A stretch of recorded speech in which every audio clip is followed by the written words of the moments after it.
මං සමාව ඉල්ලනවා ඔබ අපේ නායකයෝ හිඟයි. ඒ නායකයෝ බිහි වෙන්නේ මේ පාසලෙන් තමයි බිහි වෙන්නේ. මොකද අපේ ඔබ දන්නවා ඔබ ගෙදර අවුරුදු 6ක් ගියාට පස්සේ ඔබ පාසල් යනවා. ඊට පස්සේ පාසලෙන් තමයි මේ නායකත්ව ලක්ෂණ ඉස්මතු වෙන්නේ. ඉතින් මේකට ඔබට ලැබිච්ච හොඳ අවස්ථාවක් තමයි මේ ශිෂ්‍ය නායක අපේ ශිෂ්‍ය නායකයෙක් බවට පත් වීම පාසලේ. ඉතින් මේකට ඔබ දන්නවා විවිධ නිර්ණායක ඔස්සේ තමයි තෝරාගෙන තියෙන්නේ. මේක ලේසි පහසුකට කටයුත්තකුත් නෙමෙයි. ඔබ ඉතාම දක්ෂ පිරිසක්. ඔබ දක්ෂයින් අතුරිනුත් දක්ෂයින්. මොකද පාසලේ ඉන්නේ දක්ෂයින්.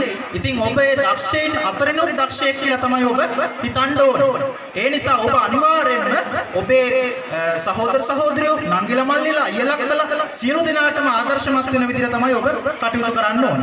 ඔබේ දෙමාපියෝ ඉන්නවා. ඉතින් ඒ දෙමාපියන්ට අද හරිම සතුටුයි.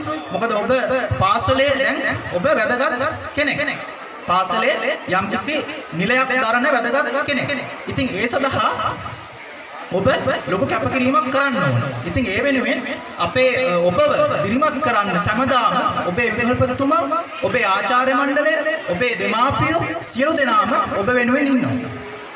ඉතින් මම නැවත වරක් ඔබට කියනවා අපි ඔබට මඟ පෙන්වන, ඔබට උපදෙස් දෙන, ඔබ වෙනුවෙන් හැමදාම පෙනී සිටින ඔබේ විද්‍යාලයේ ගරු විදුහල්පතිතුමා වෙනුවෙන් ඔබ හොඳ අත්ප්‍රසන්නාදයක් දෙන්න පුළුවන් තරම් හයියි.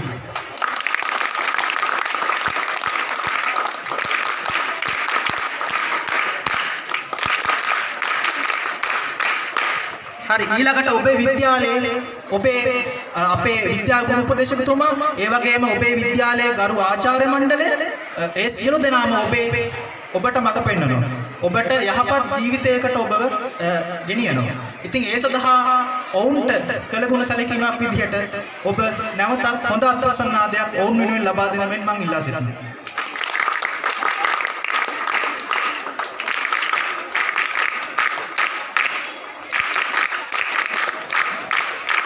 ඊළඟට දුවේ පුතේ ඔබේ දෙමාපියෝ, ඒ වගේමයි මෙතන ඉන්න ඔබේ අනිකුත් අපේ සුබපතන්න, පාසලට සුබපතන අපේ උදව්